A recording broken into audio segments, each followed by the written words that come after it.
let's bring in the man who probably started the fight. As we Well, all know, he's an always punching instigator. somebody. He's an instigator. He is very regularly. He's lucky there was someone between him and Jacques Vaughn, or it might have gone down. As we welcome in our good buddy James Ham, 1320 Kings Insider. What's up, Hammer? Yeah, I'll tell you, they put us, like, our media seats were like right in the stands. Like, I had a guy standing up next to me the entire game waving a towel. So like it wasn't as loud as Golden One, but it was a pretty intense scene down there. Well, at least he wasn't ringing a cowbell in your ear. Yeah, I mean, No, that's true. That was Yeah. wild. Yeah. What do you think? Well, let me take care of business first. It's Steelo and KC here on KIFM West Sacramento, 98.5 FM KRX QHD2 Sacramento, ESPN 1320, always live on the free Odyssey app, live on twitch.tv/ESPN 1320 and youtube.com/ESPN 1320 as well. We got a 2-1 series, Hammer. Not the best outing from Sacramento last night. Let's start with what some of us may not have seen. Any takeaways from your locker room visits after, or press conference visits after the game? Yeah, I think the Kings got punched, and they didn't respond the right way. And I think they expected that, but they didn't rise to the occasion when it happened. And it's something, the physicality of the game was something that was talked about, like, in every single like post-game interview, whether it was Fox or Sabonis or Mike Brown or Harrison Barnes. And they think that they'll be ready come Sunday to sort of respond. And just really, really, I think it was an interesting way that the whole game played out. Like, they couldn't get a rebound, they couldn't box out, they couldn't hit a 3-point shot. Their offense is like ground to a halt all of a sudden. And I'm not sure why that is, because they don't really have a really good answer for why their offense has just gone away. Do you think, we talked about it for Sabonis, but do you think just the discourse that was going on over the last couple of days about the physicality and the Kings being too physical and all this other stuff, you think it got in the Kings' head a little bit and had them not playing what it got them to this point because they just were worried about little stuff like foul calls and physicality? You think that was a bit of an issue? I don't know. I think once the ball goes up in the air, like, it's game on. And when you're in it, you know what's happening. Like, they know that they were getting pushed around. They knew that they didn't have an answer. I'll say this, we don't know what the Warriors starting lineup or anything is going to look like on Sunday, but it's probably going to revert back to what it was before. And I think that having no Gary Payton and having no Draymond Green actually helped them in a lot of ways. Like, it opened up the spacing on the floor, and the Kings couldn't do so much focusing on Steph Curry. And, whether it was DiVincenzo and his, what do you have, like 8 assists? I thought he was really good, but he's also a great rebounder. Whether it was him or it was Moses Moody hitting the 3 in the corner, which really opened up the spacing. Those guys aren't going to play. DiVincenzo's not going to play as many minutes, and Moody might not play at all if it wasn't for the illness to Gary Payton or the suspension from Draymond Green. And Looney doesn't have 20 rebounds because that's not the way they play. And then he wouldn't have had 9 assists. I just think that the fact that they all were asked to play a different role, that they were all in like a crisis situation as far as the Warriors, I think it actually helped them. And I don't know what that means going forward, because I'd hate to say that, they have a Hall of Fame player in Draymond Green, that you're better off without him on the court. But we talked about it coming into the series. They only have like 3 guys in their starting lineup that score. And they really only have 1 guy who's coming off the bench that scores. So you can try to take things away from them, and I think you can actually do it pretty easily. And you can't do that when they have these different pieces that maybe aren't as good defensively or aren't as good at rebounding or aren't great distributors, but they do give you something different that you didn't have before. Man, we've really just gotten comfortable with that Hall of Famer Draymond Green thing. We all know what's going to happen. Wow. Well, no, I mean, I think he's a hall. I like he will be in the hall. We can I guess debate You it, know, but yeah. Okay. yeah, All right. Well, congratulations to him. Um, so Draymond Green will return to the lineup on Sunday. Will Keegan Murray? When's Keegan Murray going to return to the Sacramento Kings? yeah, I'm not sure because it's killing him. Like I just wrote on this, and it's not just that he's not hitting the three; it's that he's not taking it. He's 1 of 8 for the series, so he's shooting 12.5%. And, Kevin Herter's not much better. Kevin Herter's 3 for 20, so he's shooting 15%. But the fact that Keegan's only taken 8 threes when he averaged 6.8 or no, 7 point something per game, that's a problem for the Kings. Hmm. Like their offense is grinding to a halt because these guys aren't getting their spray three opportunities. They're not taking enough shots. And like that's becoming a bigger and bigger issue because it's not just that the Kings shoot a bunch of threes. I mean, that it's not that they make a bunch of threes, but they shoot a bunch. So you have to space the floor. And so they've got to be better overall. He averages 6.3 attempts per game in the regular season. He's got 8 through 3 games. I don't know. He looks out of sorts. I know somebody hit me last night after my 6 quick thoughts. Oh, Murray had 6 points and 5 rebounds. Man, his 6 points came like his 3 and I think his other basket came when the game was over. Like Yeah.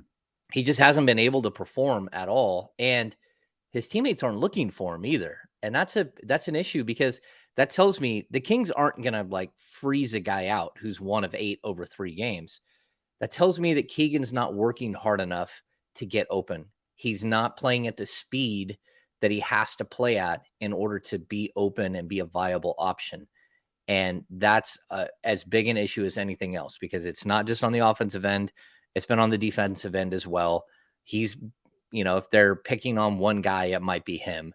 And he's just got to be better. He's got to wake up out of his funk and realize that we're 3 games into a playoff series and you don't have time for it anymore.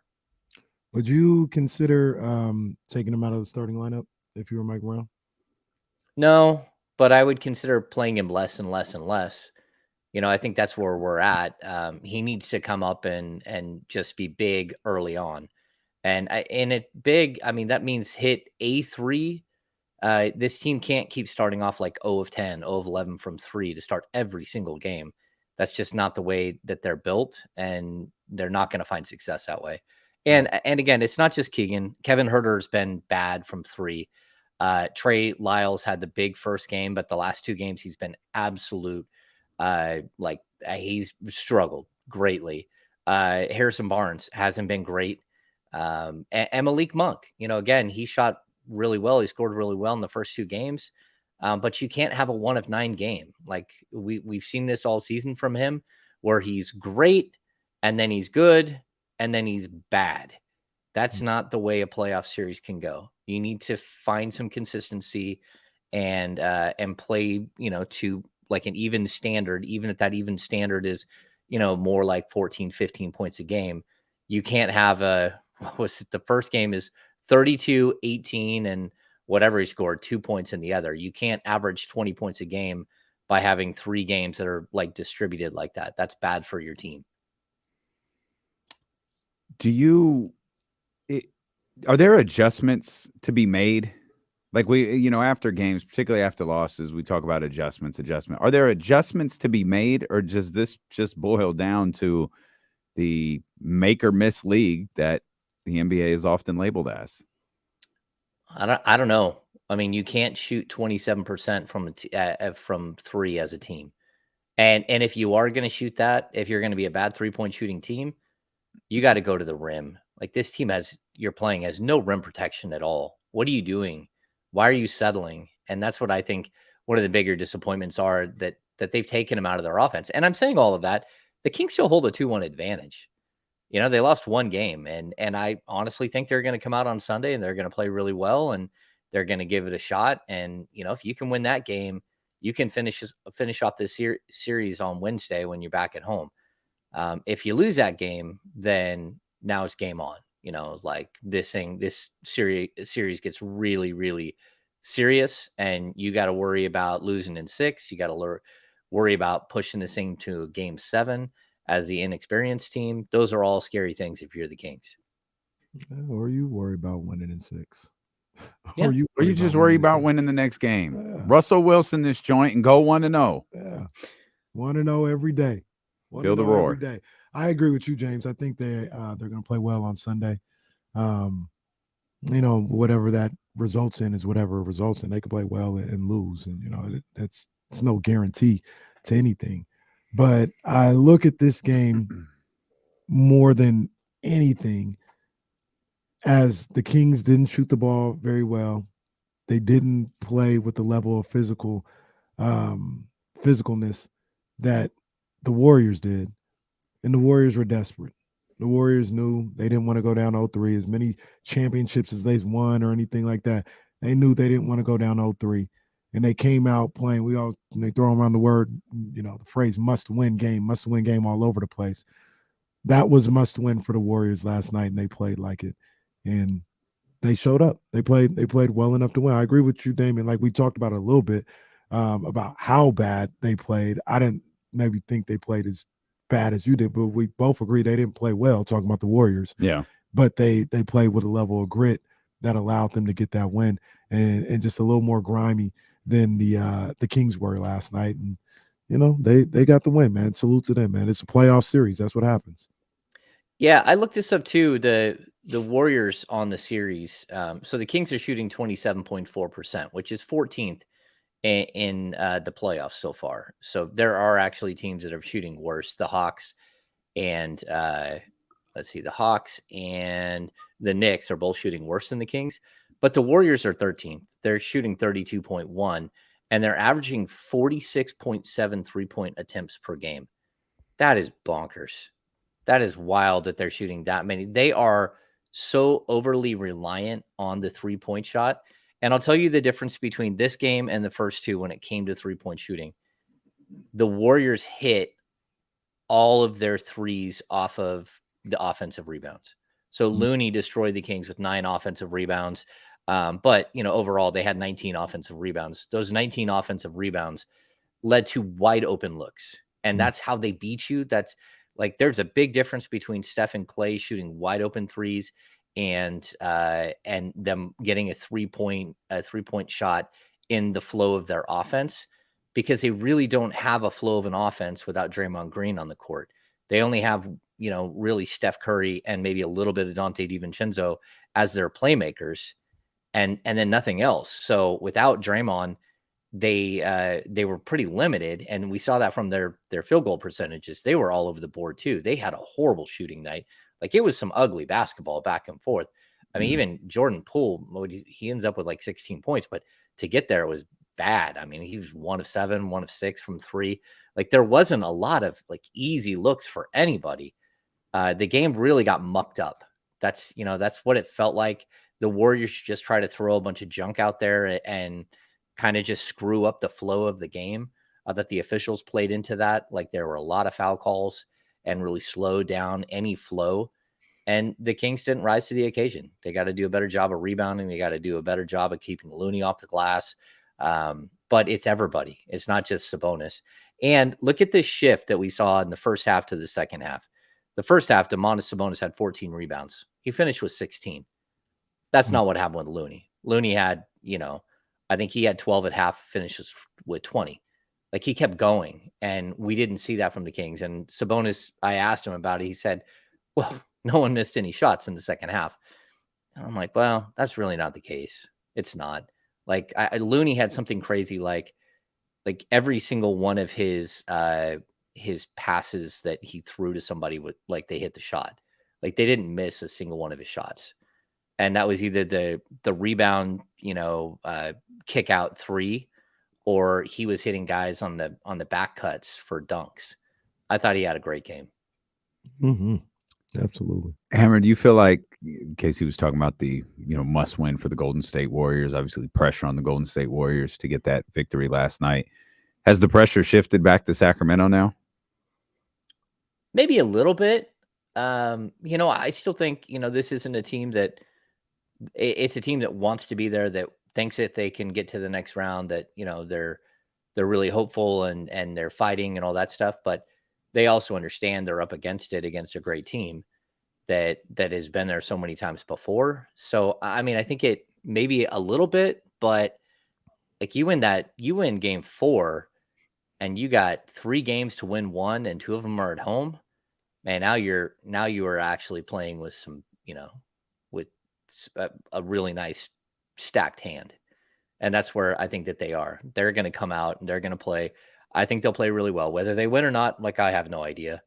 Um, predicting what's going to happen in this series is tough, but I certainly think that we're going to see a different level of physicality and a different level of everything. I think guys are going to step up in game 4.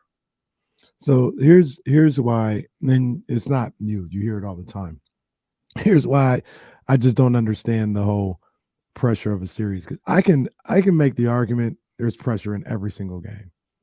Every single game, right? Game 1, you can't lose the opening game.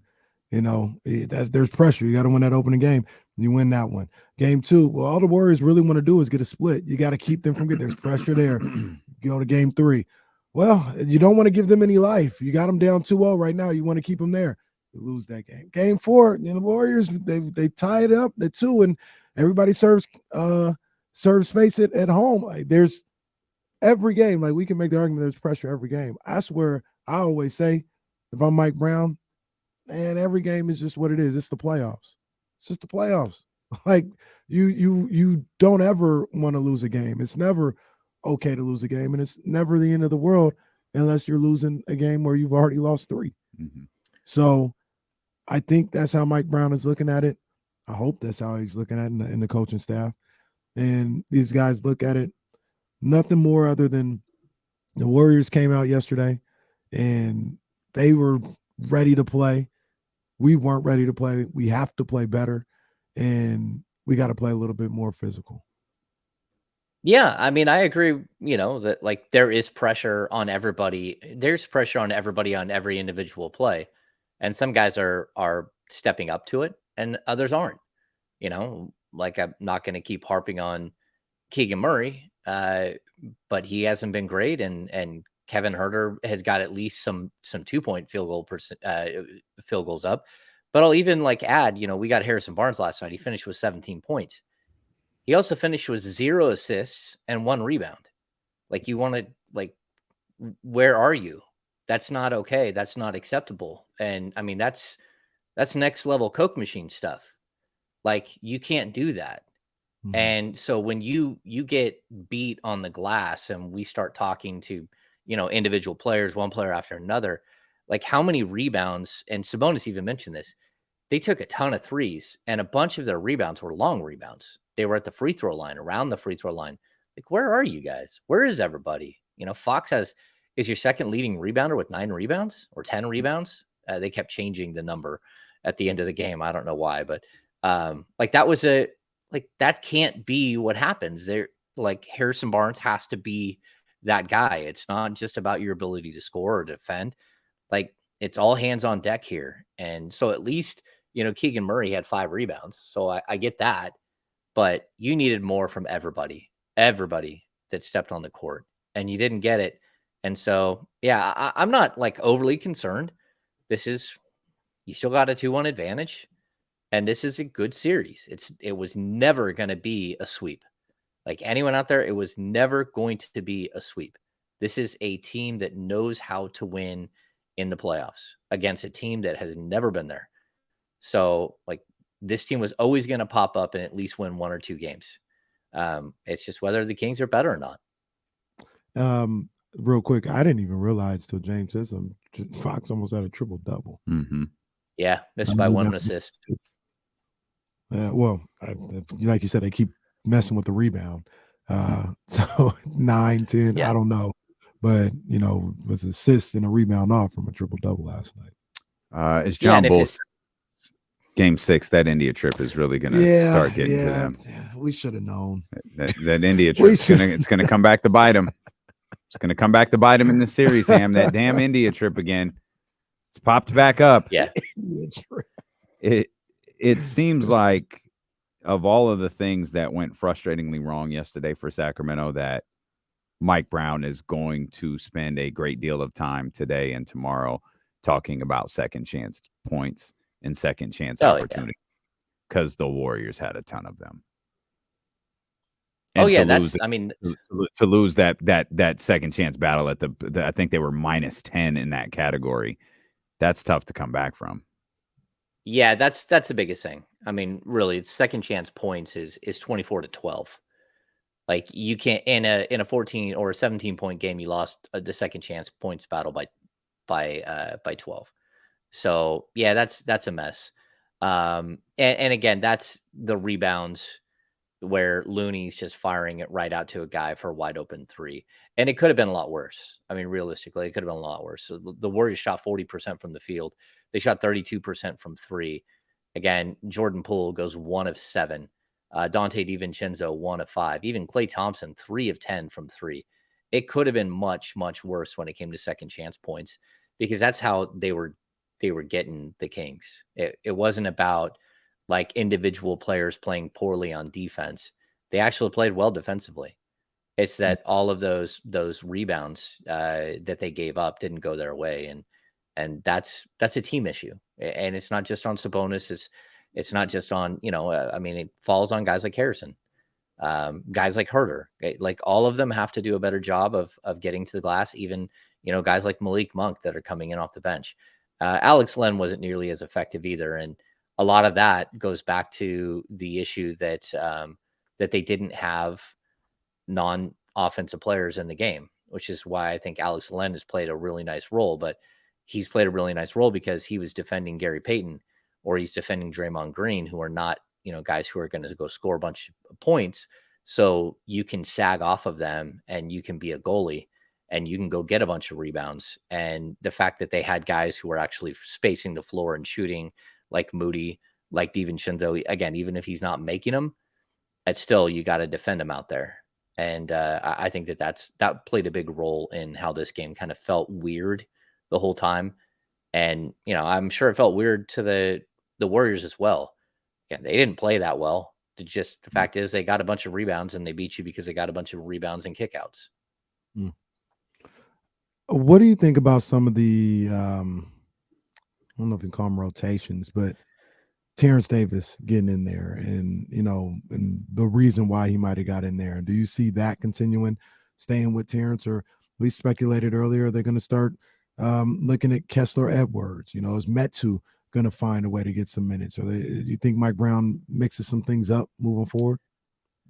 Yeah, I think when it comes to I'll just every one of them is situational. So if you have Wiggins going crazy and you can't seem to stop him because he's using his length to go over the top of you, then you try He's using Kessler his Edwards. length as a weapon.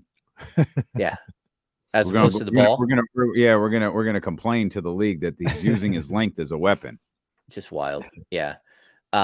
Yeah. So Kessler fits a perfect a specific need, but I also say the reason why Terrence Davis is getting an opportunity is because other players aren't playing well.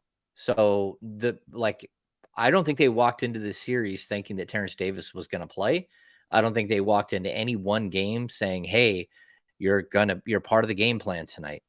They're reacting to the inability of others to hit shots, and they're going to him to try to get some energy. And again, Malik Monk just wasn't good. Like, he can't have those games where he just is totally ineffective.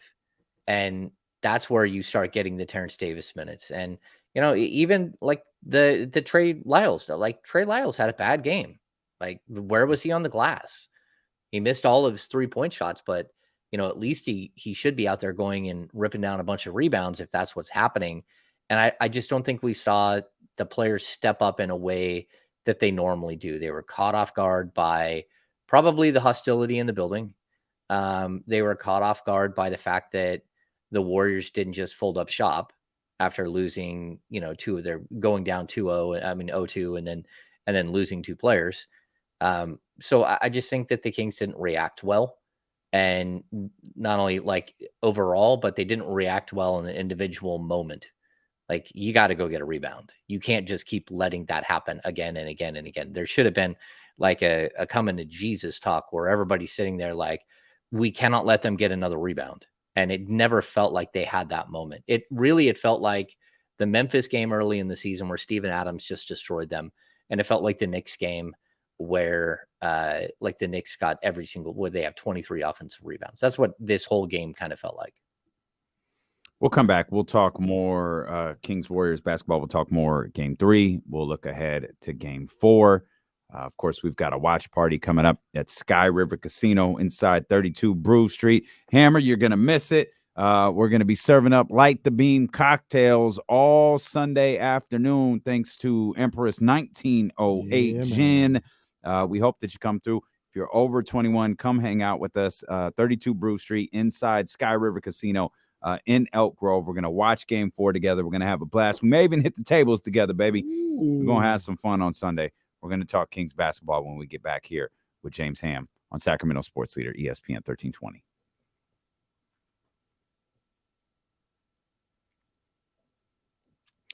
We'll get you. That's all right, Drew Down. If you're a Coke Zero guy, we'll get you a nice Coke Zero or a Sprite or something, or we'll get you one of Kenny's courtside drinks or something. We'll get you a courtside with Kenny.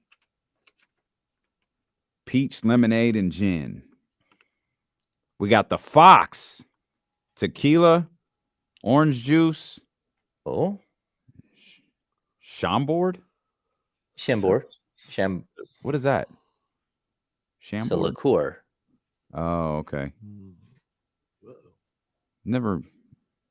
I only buy liqueurs if I look up recipes, and then now they're just sitting in my cabinet.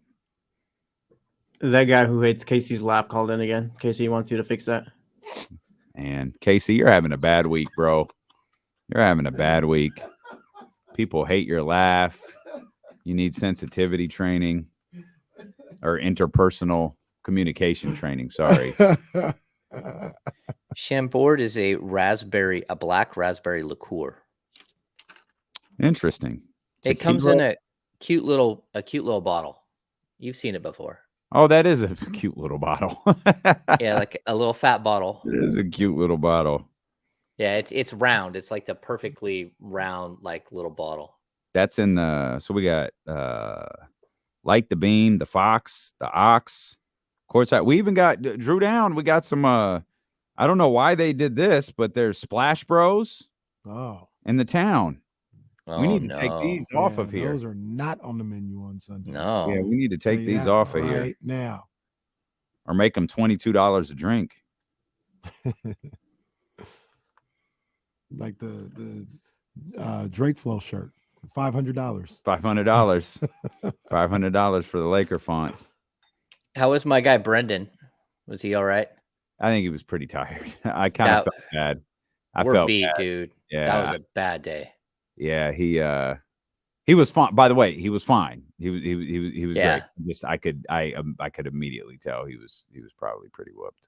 Yeah, I have this issue that when I know I have to wake up early, I wake up like 2 hours early. Like I woke up at 4:30, and then I woke up at 4:15, and I woke up at 5:15, like on the dot again and again. And then I finally had to get up at 6. I had to leave my house at 6:30 to get to shoot around, and I didn't get home until like 2:30.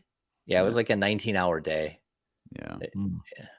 Yeah, it was brutal. Lots of driving. This is a good idea, Bryce. Some interpersonal training shirts. A good idea. We'll see if we can get those made up. Interpersonal training.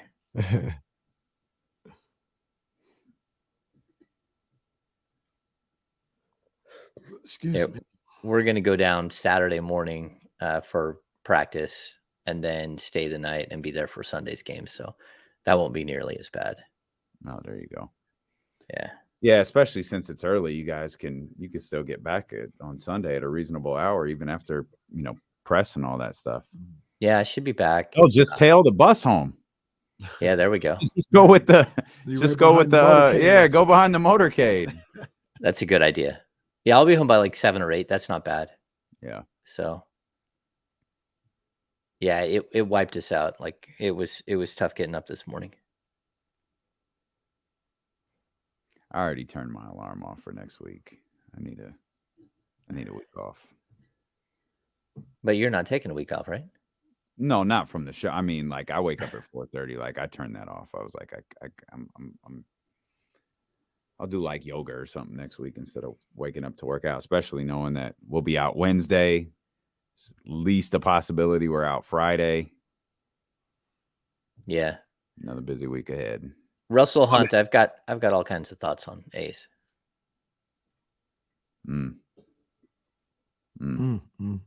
Might ask you that when we get back. That's fine. I might go off on a tirade. That's fine. Do you? I'ma do me.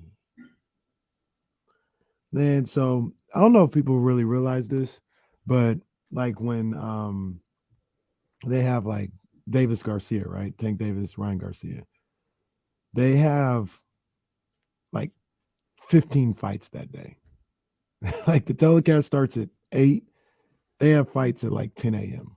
or noon or something, right? Just all day. Like that's the actual card, right? The televised card is something different, but all day long. So the weigh-in is going on right now. And they're weighing in all these people. Oh, jeez. I mean, we don't need all the fights weighed in on the broadcast. Some of you guys could have done this in the hotel room. Okay. I don't need to see Sam Taylor and Jose Rivera in their four round bout, and if they made weight. Now, hang on, Hammer. We're coming back. All right.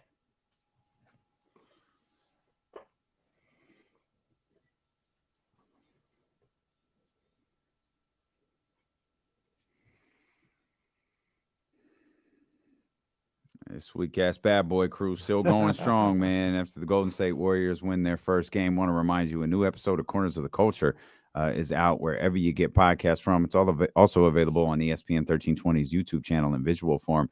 If you want to check that out, we just talk about the interesting career of DMX. So go check that out. Corners of the Culture.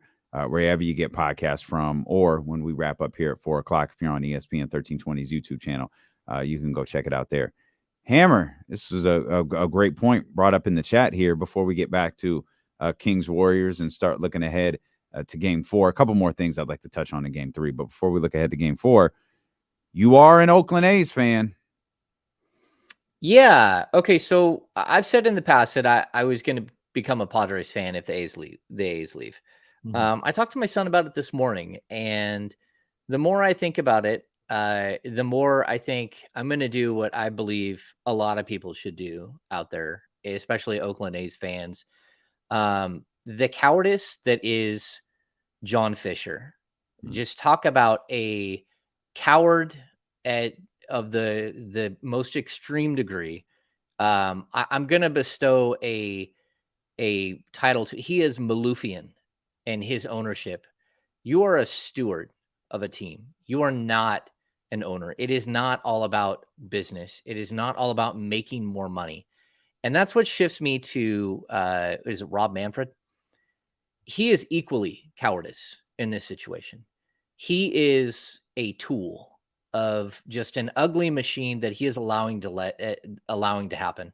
And what he's let Fisher do, where he's lined that guy's pockets, who's like the number 3 richest owner in Major League Baseball. You've allowed him to line his pockets for the last couple of years and then skip out on a town after he can't even fix a plumbing in a building, where the clubhouse floods sewer, gray water, and like all of it. It's just an embarrassment. So my suggestion, like, I can't be a Giants fan. Like I've lived my whole life. I can't be a Giants fan. I can't be a Dodgers fan. I still have nightmares of Kurt Gibson, like pulling the lawnmower chain as he's going around second base. I can't be a fan of either one of those guys. And you know what else I can't do? I can't give these money grubbing shills a penny of my money to pay for out of market baseball. And so I think that after all of my years of being a baseball fan, my entire bar is filled with baseball picks. There's a heritage and a like something to baseball that I think is special. and I've always loved baseball. It's always been my first love. I think I would rather give up baseball than give those limey, just schmucks a penny of my money. And so Padres would be fine, but I think I'm gonna bow out of the baseball game, and I'll live with my memories of these incredible players that are around me, but feel sad for a game that realistically is losing its fan bases everywhere and is choosing to wipe out maybe a million more fans that are Oakland A's fans that shouldn't be fans at all anymore. Because what they've done to that organization, what they've done to sell off their players all the time, to have fans wear a player to be named later shirts in the crowd because you never know who's going to be on your team from one year to the next, to watch them load up on marginal talent, hoping that one or two of them can hit and they can trade them off at the trade deadline for a bad, like minor league setup man. It's just an embarrassment to the game. And Rob Manfred is an embarrassment as a commissioner. And I hope that people know this when they're out there. Don't let your team sell to a money grubbing schmuck. And so that would be my take. Well said, man. I was hoping James would tell us how he felt. Right. Yeah. Right. I mean, I understand. You talk about I Manfred. understand, man. I mean, the Manfred is. That's why I don't have a favorite football team. Go ahead. Sorry. No, I was just gonna say Manfred is the worst in all of sports. I agree.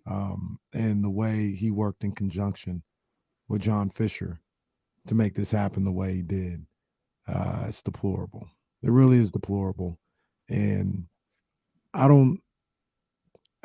people don't talk about Manfred enough for me, and the embarrassment that he is. I don't know if they just don't pay attention, they don't care. But even baseball people, maybe they want their job or whatever. I'm not going to tell you to take money out of your household to, talk about how much your boss sucks. But it's just not a topic enough about how horrible he is at his job. Baseball's had terrible leadership for 50 years now.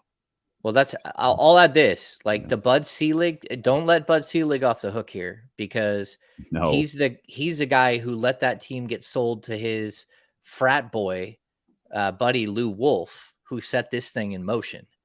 And so he's guilty as everybody else. He was a penny pinching loser of an owner as well. And like, you can't let these people buy teams to make money. Like, we can call Vivek a whole bunch of things as far as like meddling and all these things over the years. He's never pinched pennies.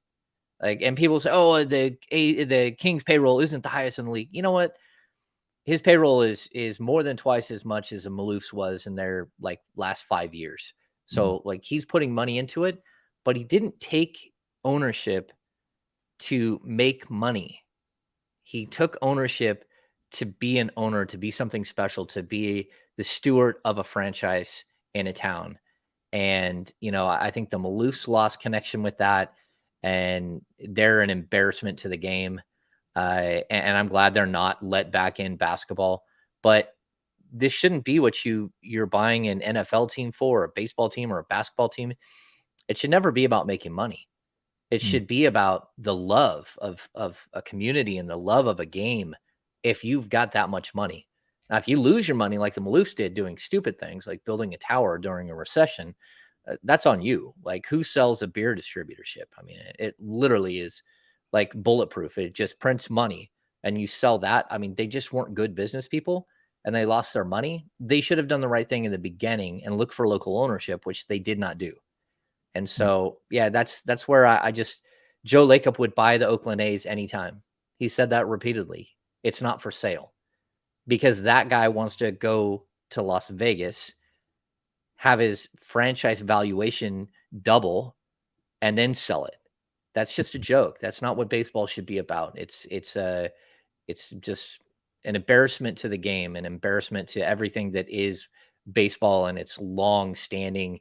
As someone who, baseball believes in history, baseball believes in stats, baseball believes in, their heritage, everything. And to let someone just do something for money, it's just an embarrassment.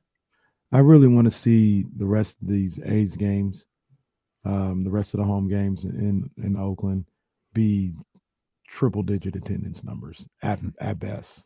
Like, I really wish I could say nobody go, but I'm sure some people just want to get to a Major League Baseball game, or if they're playing, your favorite team is coming in from out of town, people will come in that respect. But I want to see that be the biggest embarrassment when you put on an A's game and there's nobody in the attendance for another probably 75 games or 70 games that they have left in Oakland. That needs to be. I'll be watching for that. I'll make that a story about what Manfred has done and John Fisher has done to this professional franchise. Yeah, and I'll add this too. Like, I've never understood Raiders fans following their team to Vegas or to LA or back to Oakland. I've never understood it. But at least Mark Davis put money into the product. Even if they're not great, they're not just broke and doing stupid things all day long just to sell off all their best players and to, this perpetual cycle of just, basically being a farm system for everyone else. That's not what Mark Davis did. And I don't have a lot of respect for him for taking the team and moving it, because I think there were other options for him as well. But he also doesn't have billions of dollars like John Fisher does. Like, this is all about money. And that's what's sad.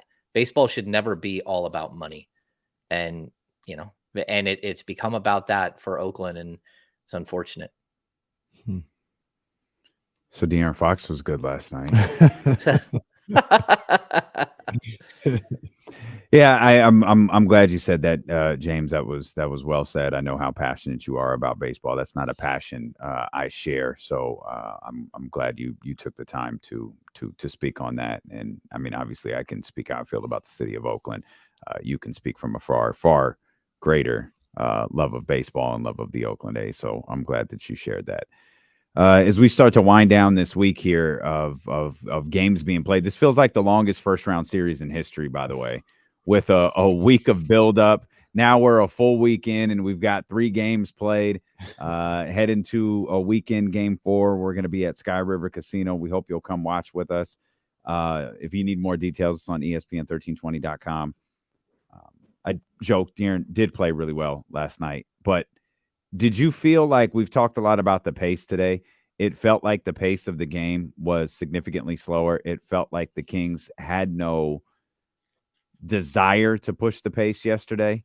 Do you think was that one? Do you see it that way? 2, was that in part because of the physicality that Golden State was playing with? Yeah, I think a lot of it was physicality. I think the whole game plan was to just put the game in mud and to get, everyone knew that they were going to get foul calls, and you basically just drag the game down to to nothing, knowing that you have one of the best scorers in the history of the game sitting there that will score no matter what. And so you're always going to have that as your backdrop. And they knew that if they could slow down, put everything in molasses, sure, Fox might be able to put up some points, but outside of that, it just wasn't good. And that happens again when you have specific players on this team that are sort of the engines that make it work. Like Sabonis had one good game, but the other 2 games he hasn't really been that good. Like the rebound, that's fine, but forcing shots, not setting up his teammates like he normally does. The assist numbers are way down. Like the whole entire, Kings offense, really, it looks like someone just smacked this giant stick to the playoff, and you're a different team. And you're like, why are you playing a different style? So part of that, I'm going to give credit to the Warriors for doing some very specific things to slow this thing down. But they also did those things in game 1 and game 2, and the Kings still beat them.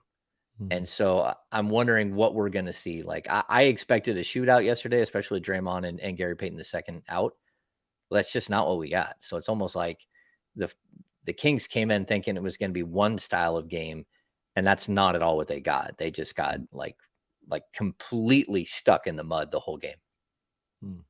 You know what I thought about, and I just want to say this because I'm just speaking what's on my mind. By the reaction of the Warriors fans, Dubs Nation, Dubs Nation. If I was a Warrior fan, though I'd never say Dubs Nation. But the reaction of Warriors fans, the reaction of Warriors media. Damon, you'll understand this. I got a bit of a little big league feel.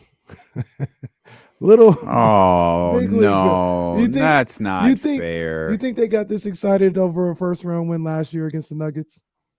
I don't think Like it's like, yeah, I told you we could do it. I told you. Like, all right, you won a playoff game. Do you think that's happening? Absolutely. Really? You see our chat and how Well, I mean, you see they live it. I'm so you saw your mentions. Maybe it's more my mentions than yours, but you listen to these guys. Jesse might feel the same. I mean, they get really amped up. Once again, I don't know if they had this type of reaction in a first round win against the Nuggets, first round win against the Pelicans. Getting really hyped up because I think they kind of knew it. They know what time it is. When we get this excited about a win where, mind you, they didn't even play good. I think the story is more that the Kings did not play well than the Warriors played well. Like, they worked more than the Kings, and they get all the credit in the world for that. But you said it just so they didn't play well. Yeah, I don't But think now the they're Warriors play. but now they're back. Well, I mean, the idea is to win games, right? Kings haven't hit threes for 3 games, but they won 2 of them. I don't think the Warriors played well yesterday, but they won. That's all that matters. Yeah. Nothing That's else. all- I'm just Sometimes saying, winning those ugly games is whew, thank God we got it. it came into my head, man. Just Well- there's a little big league going on there. I think it's really interesting because we're watching, it is the death of a dynasty. And it doesn't matter if it's this year or the year or next year or the year after. It doesn't matter. Like, you're witnessing the end of it. Like, Steph is 35 years old and he's not going to play until he's 45. And this thing's not going to last another 10 years. And I think it's really hard when you've watched something that is so spectacular for so long that, like, you miss that it's aging the whole time. You miss that, like, every year is a year closer to it coming to an end. And, I think with the Kings, when we watched the Kings' great run, it was one day that you didn't even know that it happened and it was going to be that meaningful. But any chance of them being like a dynasty ended the day that Chris Webber blew out his knee. You didn't know it at the time. You didn't know it even, it took months to figure out that it was like this catastrophic knee injury. Right. And then they stormed back. They were so good that first year.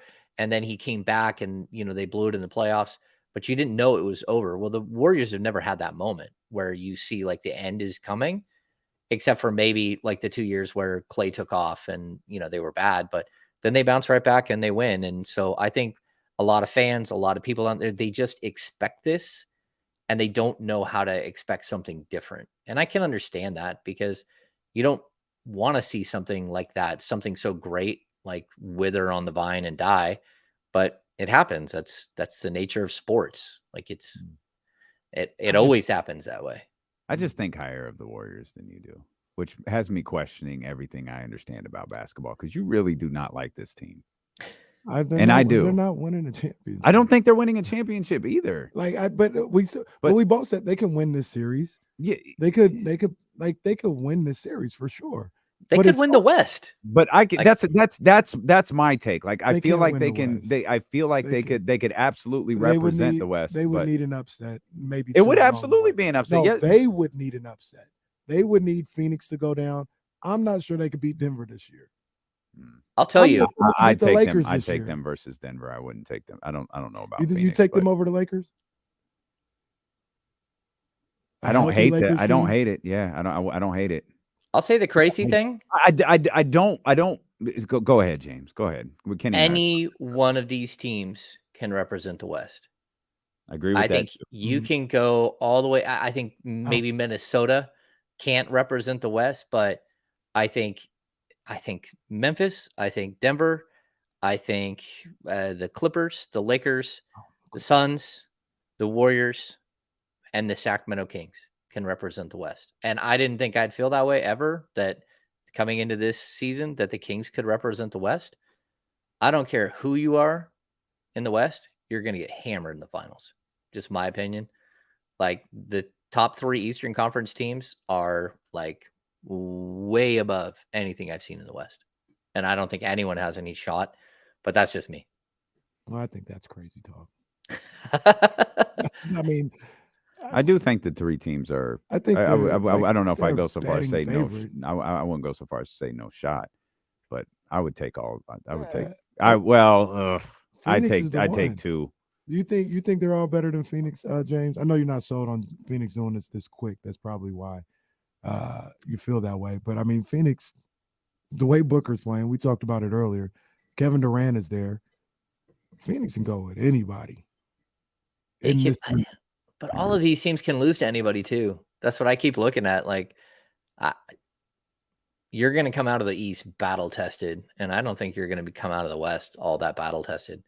It's going to be weird. Like all of these playoff series are weird. Are you? Atlanta gonna battle test you?